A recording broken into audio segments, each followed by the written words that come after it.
السلام علیکم۔ سچی تو ایک بزرگ جا رہے تھے، کچھ بچے آپس میں بحث کر رہے تھے۔ جب قریب سے گزرے تو وہ بچے کہنے لگے، بابا جی، ہم آپس میں کسی مسئلہ پر بحث کر رہے ہیں، آپ ذرا فیصلہ کریں۔ اس نے کہا، بیٹا کیا مسئلہ ہے؟ بچے نے کہا کہ ہم آپس میں بحث کر رہے ہیں کہ ایک آدمی بڑا نیک ہو، کچھ گناہ نہ کیا ہو، اس کے دل پر اللہ کی خاص نظر رہتی ہے، یا ایک آدمی بڑا گنہگار ہو اور سچی توبہ کر لے، اس کے دل پر خاص نظر رہتی ہے۔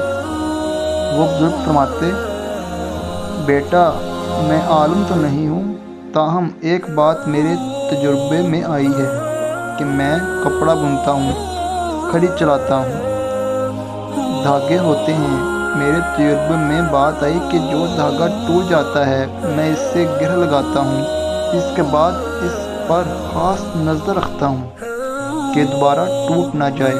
ممکن ہے جو بندہ شیطان کے راستے کو چھوڑ کر سچی توبہ کر لے، اللہ سے اپنی گانٹھ باندھ لے، ممکن ہے اس کے دل پر اللہ کی خاص نظر رہتی ہو کہ یہ بندہ دوبارہ نہ ٹوٹ جائے۔ تو میرے بھائیو، جو بندہ توبہ کرتا ہے تو اللہ تعالیٰ اس پر اپنی خاص نگاہ کرم رکھتا ہے۔ تو مہربانی کریں، ابھی سے اپنے تمام گناہوں پر توبہ کریں اور اللہ کے نادر شرمندہ ہوں تاکہ وہ آپ کو بخش دے۔ اللہ حافظ۔